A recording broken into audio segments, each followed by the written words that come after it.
I built the crib with my own hands, painted the walls, counted down the days. Then our daughter arrived, and the delivery room told me everything my wife of 9 years never had the courage to say. I walked out with nothing but the truth, and the truth turned out to be the most dangerous thing she ever underestimated. My name is Franklin Hurst. I'm 53 years old, and I'm a senior mechanical supervisor at Delwood Industrial. Been there 19 years, worked my way up from the floor. I know how machines work. I know how to listen for the sound that doesn't belong, the vibration that's a half degree off, the pressure reading that looks fine until it doesn't. I built a career on paying attention to details. Turns out I was better at reading machines than I was at reading people. Colleen and I got married 9 years ago. She was 35, I was 44. And yeah, people raised their eyebrows. A 9-year gap isn't the end of the world, but I heard the whispers at the reception. What does he think he's doing? My buddy Bart pulled me aside that night and said, half joking, "You sure about this, Frank?" I laughed it off. I was sure. She was sharp, driven, beautiful in that particular way that makes you feel lucky just to be in the same room. She'd worked her way up to regional marketing director at Hardgrove Consumer Group, and she carried herself like she knew exactly where she was going. For the first several years, things were good. Not perfect. Nothing is but solid.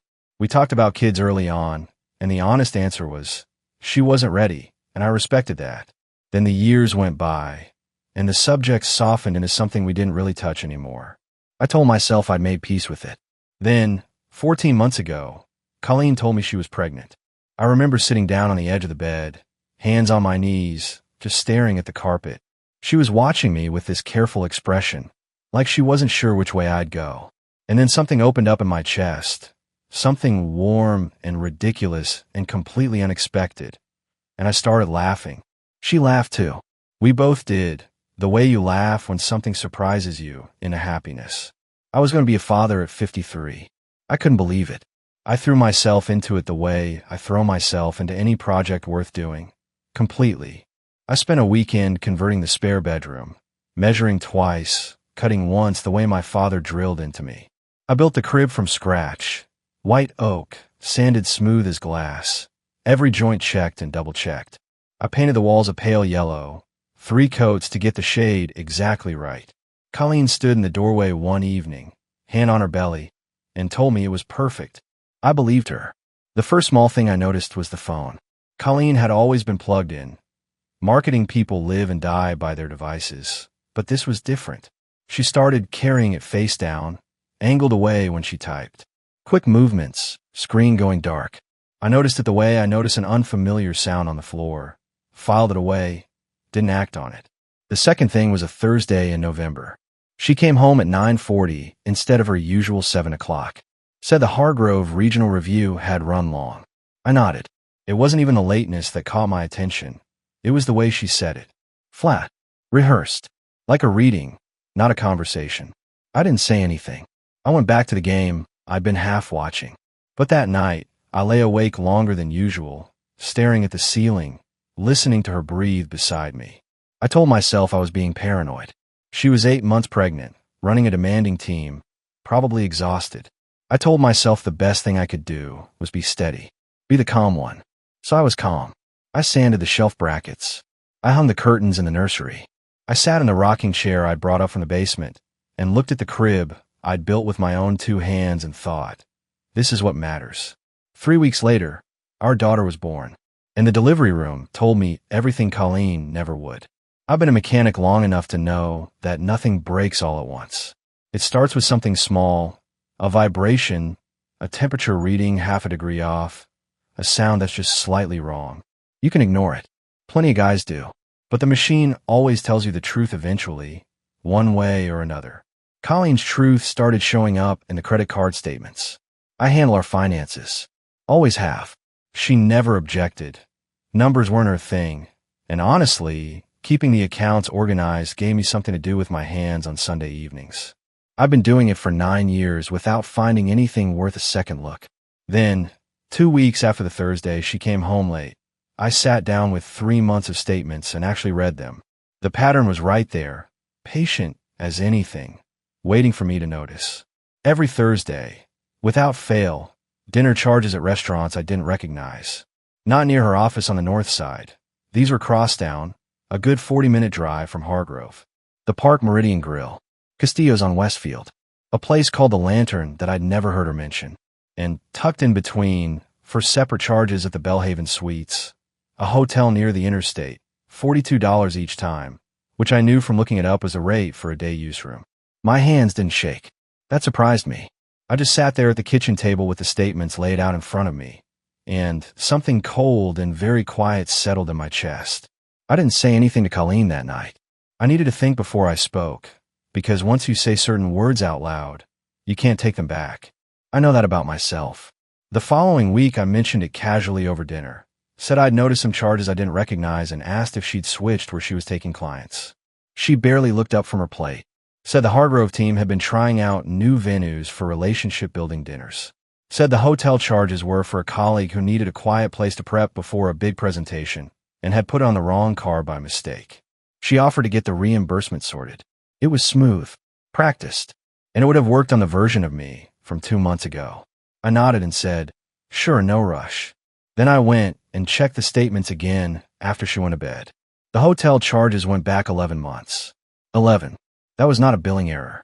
The next Thursday, I left Delwood 40 minutes early and drove Crosstown. I parked on Fenwick Street, down the block from the Belhaven Suites, and I waited. I had a gas station coffee going cold in the cup holder and the radio off. At 6:22 p.m., Colleen's silver Accord pulled into the hotel lot. She didn't look around. She moved like someone who'd done this many times, straight to the side entrance, key card already out. A dark blue Lexus was already parked in the lot. I wrote down the plate number on the back of a receipt. I sat there for 2 hours. I didn't go in. I didn't call. I just sat with what I was looking at until I was sure I wasn't misreading it, the way you double-check a gauge reading before you shut down the whole line. She emerged at 8:47, got in her car, drove home.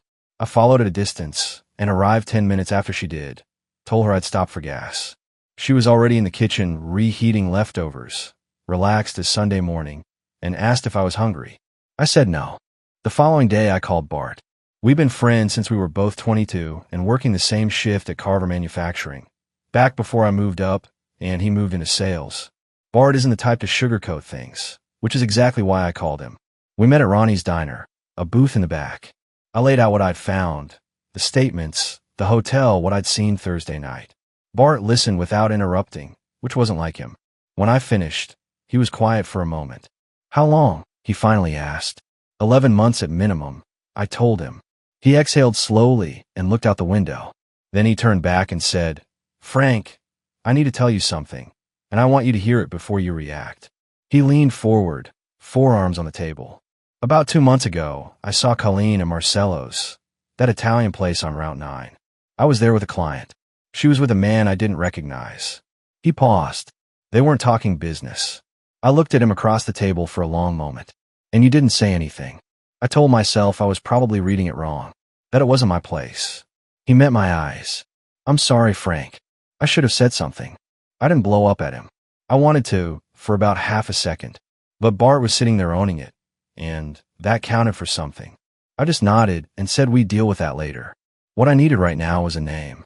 Bart, as it turned out, had one. His client at Marcello's that night knew the man. Said his name was Darnell Okafor. Ran a commercial real estate consultancy on the west side. 38 years old. 15 years younger than me. 9 years younger than Colleen. I drove home that afternoon, went straight to the nursery, and stood in the doorway looking at the crib I'd built. The yellow walls. The shelf of books I've been collecting since October. I stood there for a long time. Then I went to the kitchen, poured myself a glass of water, and started making a list of everything I needed to know. I've never been the kind of man who goes looking for a fight. I've always believed that if you gather enough information first, you don't have to fight. You just have to be right. And being right, when it matters, is worth taking your time over. So I took my time. The week after my conversation with Bart, I drove to Calvary Ridge Community Church on a Tuesday morning, before the early service crowd showed up. Pastor Howard Gilliam had been our pastor for 6 years.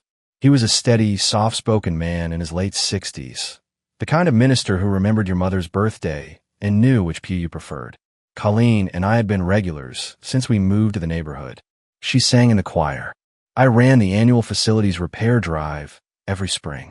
I found him in his office, going over notes. He looked up when I knocked, and something moved across his face, just briefly, just a flicker, before he arranged it back into his usual expression of welcome. That flicker told me what I needed to know before I even sat down. Franklin. He rose and extended his hand. Good to see you. What brings you in on a Tuesday? I shook his hand and sat across from him. I'm going to ask you something directly, Pastor, because I think you're a man who respects directness. He settled back in his chair and folded his hands on the desk. Waited. Has Colleen spoken to you in a pastoral capacity about something that involves our marriage? The silence lasted about 4 seconds. In my experience, 4 seconds is a long time for an honest man to think about a simple question. You know, I can't discuss private conversations, Franklin. I'm not asking you to break a confidence, I said. I'm asking you to look me in the eye and tell me you have no concerns about the state of my marriage. Another silence. He looked at me steadily, but he didn't say the words. A man of God, and he couldn't say the words. I nodded slowly. That's what I thought. Franklin, he began. I'm not angry at you, I said, and I meant it. You were put in a position you didn't ask for. I understand that. I stood and picked up my jacket from the back of the chair. But I want you to know that whatever she told you, whatever version she gave you, there's another side to it, and that side is going to come out. I left him sitting there with his hands still folded on the desk. Driving back to Delwood, I felt something sharpen inside me. Not anger. Clarity. The kind you get when the last piece fits and you finally understand the full shape of the problem. Colleen had been laying groundwork. She hadn't just been conducting an affair. She'd been managing how the people around us perceived it. The pastor. Probably others. She was building herself a cushion for whatever came next. That evening, I came home to find a young man sitting at my kitchen table. Colleen introduced him as Tanner Briggs, 27, a junior account manager on her team at Hargrove.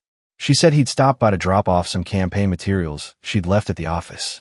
He was polished, friendly, shook my hand with the particular confidence of someone who's been coached on first impressions. Said he'd heard a lot about me. I said I couldn't say the same. After Colleen walked him out, I went to my office and looked up Tanner Briggs on LinkedIn. His profile was clean, Hargrove Consumer Group, 2 years. But what caught my eye was a comment thread on a local business networking group, 6 months old. Someone had tagged him at Castillo's on Westfield, one of the restaurants from Colleen's credit card statements, thanking him for arranging a wonderful client dinner. Not a Hargrove client. The tag was from a commercial real estate firm, Darnell Okafor's firm. I sat back in my chair and stared at the ceiling for a moment.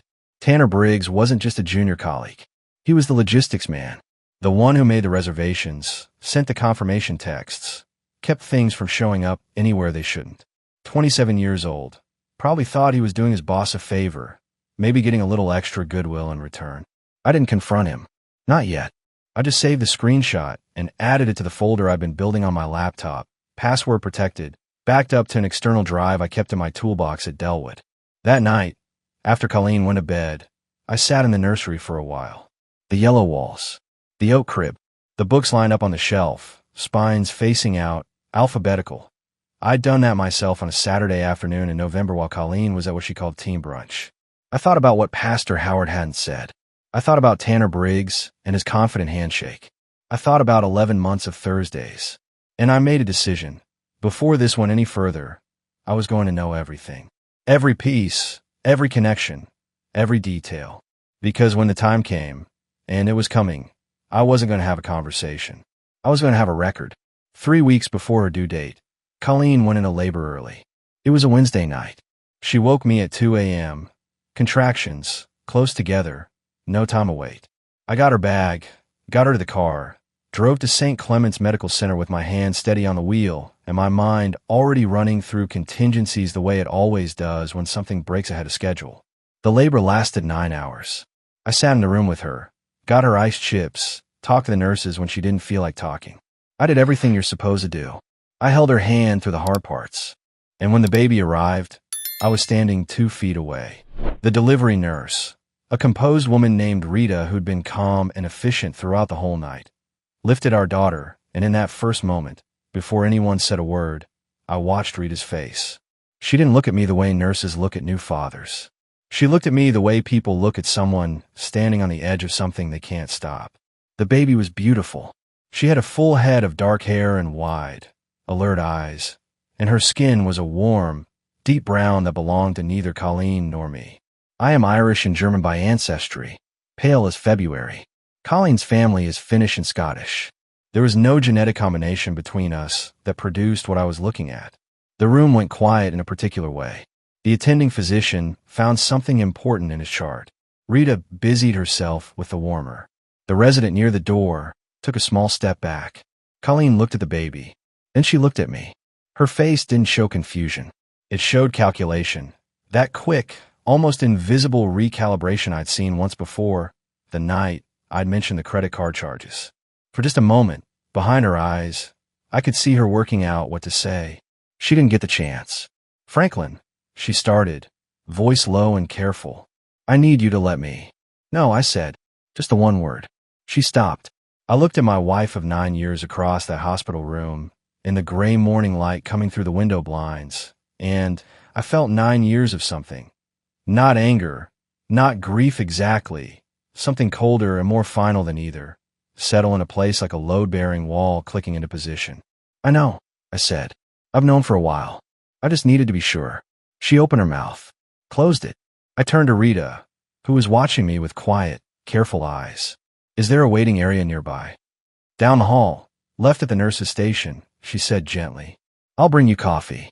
I picked up my jacket from the chair and walked out. In the hallway, the fluorescent lights hummed overhead and the floor squeaked faintly under my boots. I found the waiting area. 4 chairs, a window overlooking the parking structure, a vending machine with a broken coin return. I sat down and put my hands on my knees and breathed. I'd spent weeks preparing for this moment. I had the folder. I had Bart. I had a name and a plan and a lawyer lined up through a referral I'd quietly obtained from a colleague at Delwood whose own divorce had been handled well. I was ready. None of that stopped the weight of it from landing. I sat there for a long time. The morning shift change came and went. At 7:15, my phone buzzed. Bart, who I'd texted from the car at 2:30 a.m. "On my way. 20 minutes. When he walked into that waiting room, still wearing his work jacket, I didn't say anything. He sat down beside me, looked straight ahead, and said, "Tell me." So I did. When I finished, he was quiet for a moment. Then he said, "What do you need right now?" "I need to make a call," I told him. "And then I need to get out of this building." He nodded once. "I'll drive." Bart drove me home from St. Clement's at 8:40 in the morning. Not my home, his. That was the plan we'd worked out in the waiting room over bad vending machine coffee, while the hospital shifted into its daytime rhythm around us. I wasn't going back to that house while Colleen was still in the delivery ward. I needed clear space to think, and thinking in a house full of yellow nursery walls and 9 years of accumulated lies wasn't something I was capable of just then. Bart's guest room was plain and impersonal in the best possible way. A bed, a dresser, a window facing the backyard. No photographs of anyone. I sat on the edge of the mattress and called Robert Hines, the family law attorney I'd found 3 weeks earlier through a referral from Dale Spruill, a senior engineer at Delwood who'd gone through his own divorce 2 years back and come out the other side with his house and his dignity intact. Hines answered on the 3rd ring. I'd already left him a message the previous evening. The just-in-case message I told myself I was probably being paranoid to send. "Mr. Hurst," he said, "I take it the baby arrived." "Last night," I said, "early. And the situation is confirmed." A brief pause. "Are you somewhere safe and private?" "Yes." "Then let's talk." We spent 40 minutes on the phone. I walked him through everything I had. The credit card records organized by date, the Belhaven Suites charges, the Tanner Briggs connection, the LinkedIn screenshot, the photo I'd taken of Darnell Okafor's Lexus plate from Fenwick Street. Hines listened without interrupting, asked 2 precise follow-up questions, and then said something that surprised me. "You've done exceptional preparation, Mr. Hurst. What I'm seeing here gives us significant leverage on multiple fronts: marital asset misuse, potential fraud relating to paternity representation, and we'll want to look closely at any estate documents as well." Estate documents. The thought hit me sideways. In all my preparation, I hadn't checked the will. After I hung up, I called Bart into the room and asked him to drive me to the house that afternoon. Colleen wouldn't be discharged for at least 36 hours. The window was clean. We arrived at 2:15. Walking through the front door felt strange, not unfamiliar, but altered, The way a room looks different after the furniture's been rearranged. Everything was exactly where I'd left it, and none of it felt like mine anymore. I worked quickly and methodically. Bedroom first. Clothes, my father's watch, the service medals from his army days that I kept in a cedar box on a closet shelf. Personal documents from the filing cabinet. My original birth certificate, passport, the inheritance paperwork from my father's estate that showed the $180,000 down payment on this house had come from his savings, not from joint funds. I kept meticulous records of that, as I kept meticulous records of everything, a habit that had seemed boring for decades and was now worth its weight. Then I opened the fireproof safe in my office. Behind the insurance policies and a property deed was an envelope I didn't recognize. Recent. The seal had that slightly stiff quality of paper that's only been handled a few times. Inside was a notarized amendment to Colleen's personal will, dated 4 months ago. I read it twice, standing there in my own office in the afternoon quiet. She'd changed the beneficiary on her life insurance policy, $340,000, from me to the baby. Standard enough, perhaps. But she'd also amended the disposition of her personal property to route everything through a family trust of which the baby was the sole beneficiary, with Colleen named as sole trustee. In other words, if something happened to me, the money went to the child, and the child's assets would be controlled entirely by Colleen. I photographed every page with my phone, put the envelope back exactly as I'd found it, and locked the safe. Bart was waiting in the hallway. He looked at my face and said nothing, just nodded toward the door. I saved the nursery for last. I stood in the doorway for a moment. The yellow walls, the oak crib I'd spent 3 weekends building, the shelf of books, the mobile turning slowly in the draft from the hallway. Then I went in and started taking it apart. Not in anger. Methodically, the way I'd built it.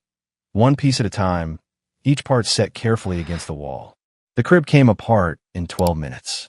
I loaded it into Bart's truck along with the shelf brackets and the mobile and 3 boxes of books. The walls I left yellow. Let her paint them. The crib and everything that went with it, I dropped at the Crossroads family shelter on the way back to Bart's place. I told the woman at the intake desk it was in good condition, built solid, should last years. She thanked me warmly. I said it was no trouble and drove away before she could say anything else. That evening, sitting at Bart's kitchen table with a cup of coffee I wasn't really tasting, I called Hines back and told him about the will amendment. That's exactly the kind of thing I was looking for, he said, and I could hear his tone shift into something more focused. Combined with what you already have, we're not just looking at a standard divorce filing. We're looking at a pattern of deliberate financial preparation concurrent with the affair. That carries weight in court. What's our next step? I asked. I file Monday morning, Hines said, and I want to include language around the paternity question from the outset. Don't let that get buried. It needs to be front and center. I agreed. After I hung up, I sat for a while longer, not thinking about anything in particular, just letting the day decompress. Outside, Bart's dog was barking at something in the yard. A neighbor's sprinkler ran its slow arc back and forth. Normal life, going on around me. I get back to it. It would just look different than I'd planned. Robert Hines filed the divorce petition on Monday morning. By Tuesday afternoon, Colleen's attorney, a woman named Deborah Strand who had a reputation for aggressive initial positioning, had responded with a counterfiling that called my petition premature, emotionally reactive, and contrary to the best interests of the minor child. The language was polished and deliberate, the kind of framing designed to paint me as a man who'd abandoned his family in a moment of crisis. I read the counterfiling at my desk at Delwood during my lunch break, ate half a sandwich, and went back to work. Hines had prepared me for exactly this. She's going to try to establish a narrative before you do, he'd told me during our Monday call. The most powerful thing you can do in the short term is give her nothing to respond to. No public statements, no emotional confrontations, no social media. Let her build her story in a vacuum. Vacuums collapse. So I said nothing. I didn't call mutual friends to give my side.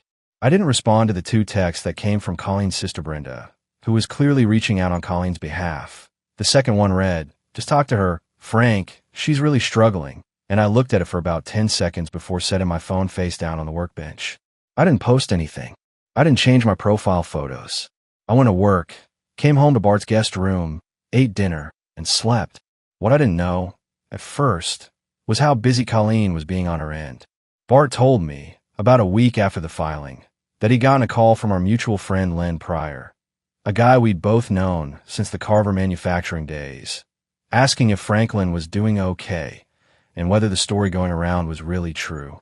When Bart asked what story, Len said Colleen had reached out to several people saying that I'd had a breakdown at the hospital, walked out on her and the baby in her most vulnerable moment, and was now making vindictive legal threats out of wounded pride. I filed that away without reacting. The second piece came from Alan Weaver, my department head at Delwood. He stopped by my workstation on a Thursday and asked, quietly, if everything was all right, because my wife had called the main office line asking to reach me, and the receptionist had mentioned it to him. She called my workplace, not my cell, the main line. I thanked Alan, told him I was handling a personal situation and would appreciate it if calls from my wife were directed to my voicemail, not routed through the office. He nodded without pressing. 2 days later, I learned from Hines that Colleen had retained a crisis communications consultant, a local PR professional who specialized in what her website called personal narrative management during high-conflict family transitions. She was paying someone, out of joint funds, to manage how the public perceived her divorce. Hines included documentation of the payment in our supplemental filing. The judge, he told me, was unlikely to look favorably on marital assets being used to fund a publicity campaign. Meanwhile, Darnell Okafor's attorney had sent a letter to Colleen's attorney formally stating that his client had no paternal claim to or interest in the minor child born April 14th. He was stepping away cleanly, leaving Colleen holding a situation she'd spent 14 months carefully engineering, and she was holding it alone. I won't pretend that didn't give me a grim kind of satisfaction. The thing about staying silent when someone is trying to define you is that it requires a particular kind of discipline. Every instinct says to push back, to correct the record, to make sure people know the truth. But the truth was in the documents. It was in the credit card statements, the hotel records, the amended will, the LinkedIn thread connecting Tanner Briggs to Darnell Okafor's firm. The truth didn't need me to carry it. It could carry itself. What silence gave me was control. And control, right now, was the most valuable thing I had. 3 weeks after the filing, I moved into a 2-bedroom apartment on the east side of town. Bart helped me carry boxes on a Saturday morning. The place was clean, quiet, and entirely empty of anything that didn't belong to me. I set up my workbench in the second bedroom, unpacked my father's toolbox, and that evening I started working on a small oak side table. Nothing special, just something to do with my hands. The apartment smelled like fresh paint and possibility. I was starting to remember what that felt like. 3 weeks after I filed, Colleen came to Delwood Industrial. I was on the floor running a diagnostic on the secondary press line when Alan Weaver appeared at my elbow and said quietly that there was a woman at the front reception asking for me by name and that she wasn't taking, he's unavailable for an answer. I knew before he finished the sentence. I told Alan I'd handle it, washed my hands at the floor sink, and walked up to reception. Colleen was standing near the front desk in a gray blazer, the baby carrier in one hand, her face composed in that careful, professional way she used when she needed to project control. Several people in the open plan area had already looked up. "We need to talk," she said, as though we were picking up a conversation from earlier that morning. "This isn't the place," I said. I kept my voice level and my expression neutral. "And we have attorneys for a reason. You've been blocking my calls." Her voice held a slight edge now. "You can't just shut me out entirely, Franklin. We were married for 9 years. I'm aware of that," I said, "which is why I have an attorney handling communication instead of doing something I'd regret. I'd suggest you do the same." She glanced around. The receptionist, 2 engineers pretending to read documents, a guy from shipping frozen halfway through pouring himself coffee. Colleen had always been good at reading a room. She lowered her voice. "You're doing this to punish me. You know that. Everything you've built, the legal strategy, the silence, all of it. It's about making me feel as small as possible." I looked at her steadily. "I'm doing this because you spent 14 months lying to me, used our money to conduct an affair and rewrite a will, let me build a nursery for a child you knew wasn't mine, and then filed on me before I could file on you. I'm not punishing you, Colleen. I'm protecting myself. There's a difference, and you know it." She opened her mouth, closed it. "Please don't come to my workplace again," I said. "If you do, I'll ask security to escort you out, And that's a conversation neither of us wants to have in front of an audience. I turned to Alan, who was standing a discreet distance away. Alan, could you see Miss Hurst out? He nodded. I walked back to the floor. My hands were steady. My breathing was even. I was mildly surprised by both. 4 days later, on a Saturday morning, I was in my apartment workroom shaping a side table leg when my phone rang. Unfamiliar number. 513, area code. Cincinnati. I almost let go to voicemail. Something made me answer. Is this Franklin Hurst? A young man's voice, careful and a little uncertain. It is. This is Dustin. A pause. Dustin Hurst. Your son. I set down the wood plane very slowly. Dustin was 19. His mother, Karen, and I had been together briefly in our mid-30s. A serious relationship that hadn't survived the pressures of 2 demanding careers and a pregnancy neither of us had planned for. We'd parted without hostility, but without real closeness either. Karen had moved to Cincinnati with Dustin when he was 3. I'd paid child support faithfully, visited when I could, which in the early years was more than it became later. By the time Dustin was a teenager, our relationship had thinned to birthday calls and occasional awkward dinners when his school brought him near Columbus. I had never stopped feeling the weight of that distance. I just accepted it as a consequence of choices I'd made when I was younger and less careful. Dustin, I said, how did you hear? Mom saw something on Facebook. Mutual friend of yours, I think. She told me the basics. Another pause. I know we haven't talked much, but I wanted to call. His voice steadied. That's a messed up thing to do to someone. What she did to you. I just wanted to say that. I sat down on the workshop stool. Outside, someone was mowing a lawn. I appreciate that, I said. More than you know. We talked for 45 minutes. Not about the divorce. Not much, anyway.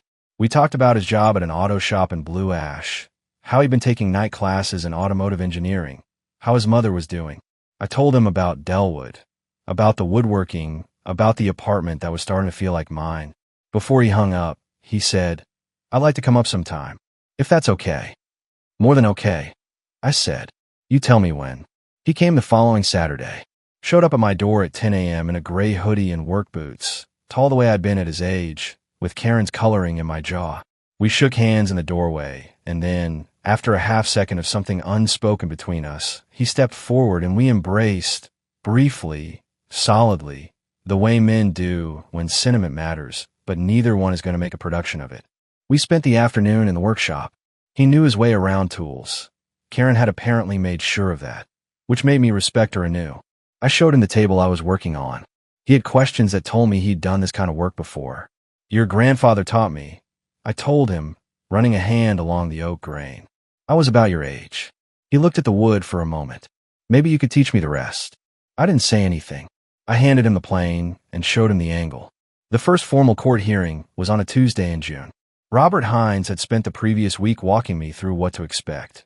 Initial asset disclosure review, the paternity declaration motion, and what he called the positioning hearing, the session where both sides establish their narrative before the judge and the real shape of the case becomes clear.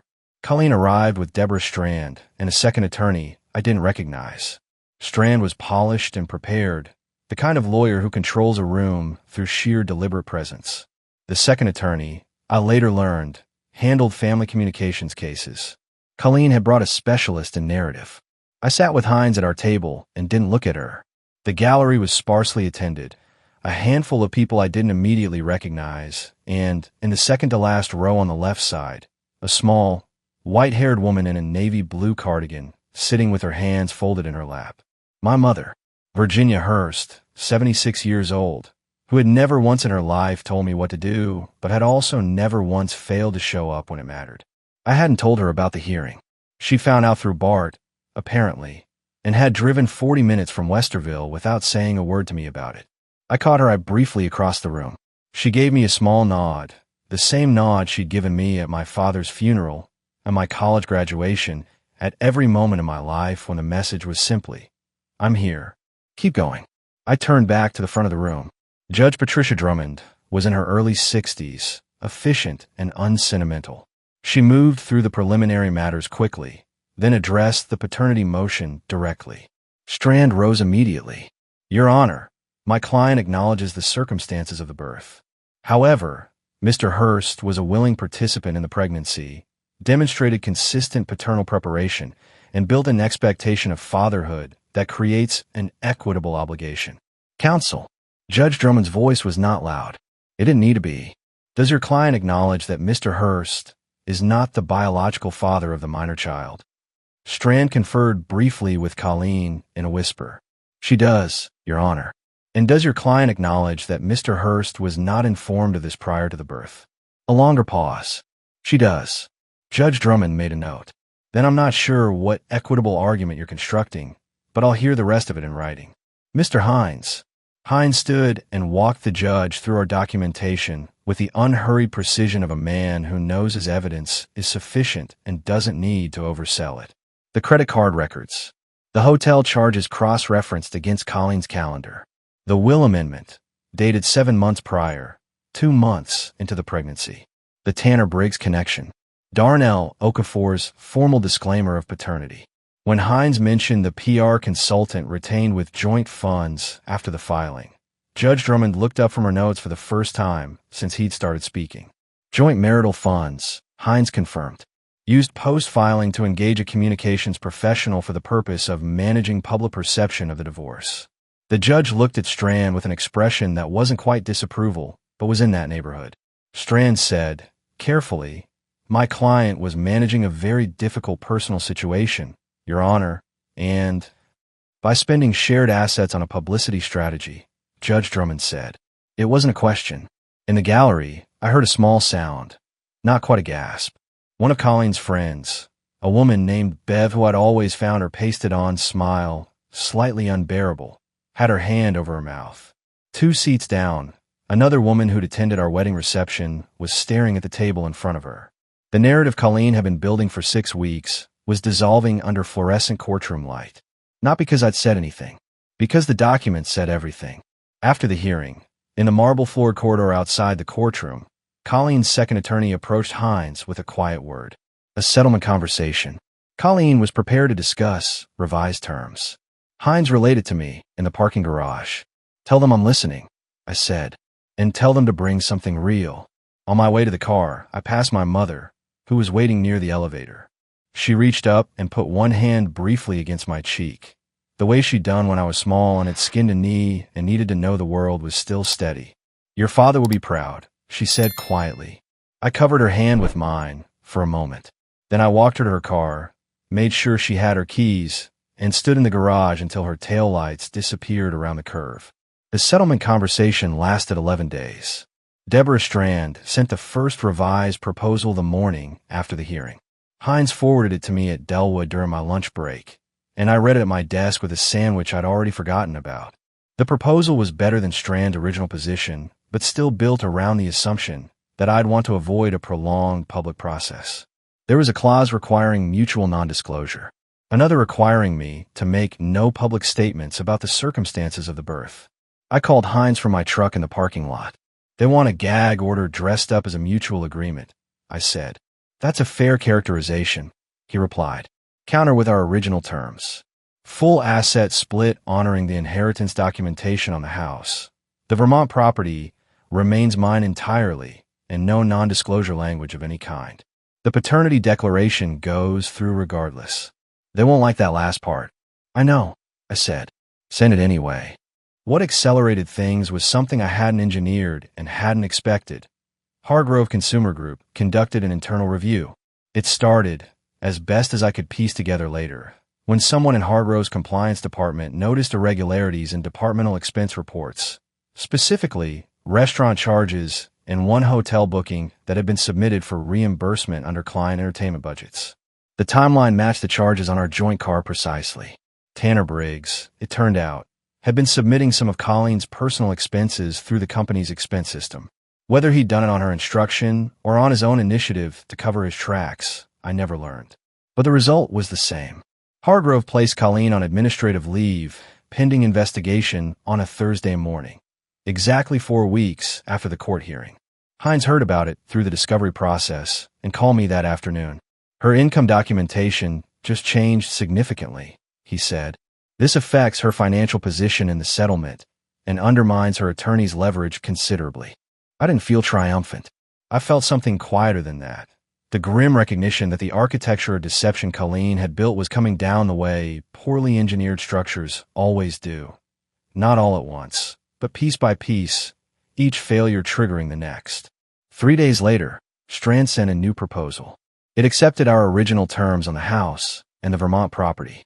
It dropped the non-disclosure clause. The only remaining point of negotiation was the timing of the paternity declaration. I told Hines to give them 48 hours on the time in question and not an hour more. They agreed within 24. The morning the final papers were signed, I was at Delwood by 6 a.m. I ran 2 full diagnostic cycles on the press line, wrote up a maintenance report I've been putting off, and ate lunch with 3 guys from the floor crew who didn't know anything about my personal life and talked entirely about baseball and a truck one of them was fixing up. It was the best lunch I'd had in months.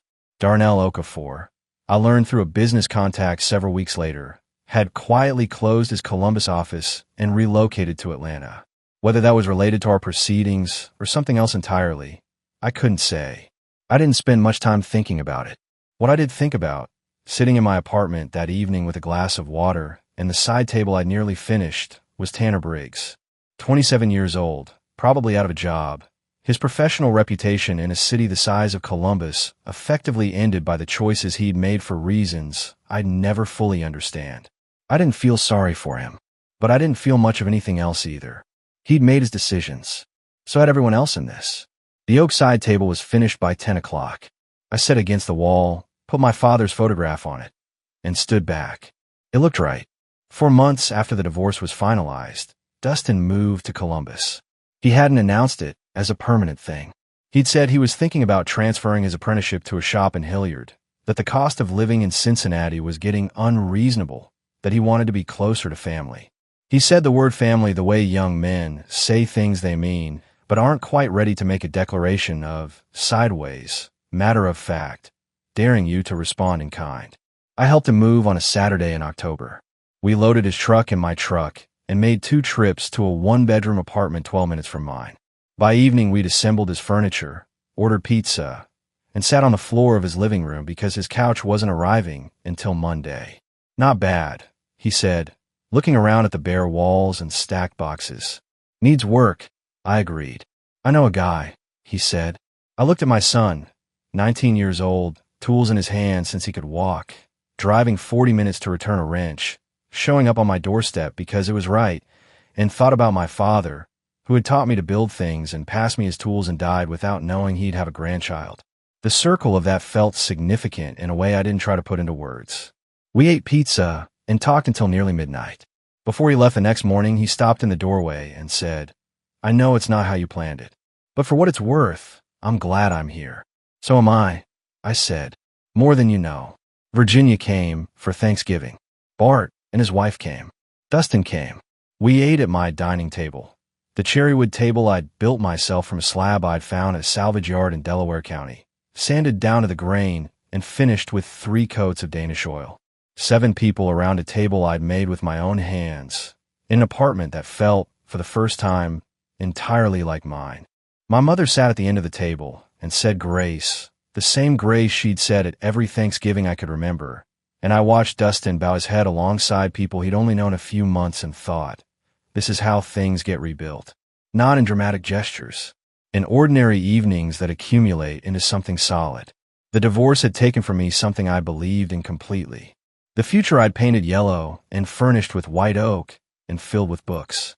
That was gone, and I wasn't going to pretend otherwise. But the man who'd built that nursery was still here.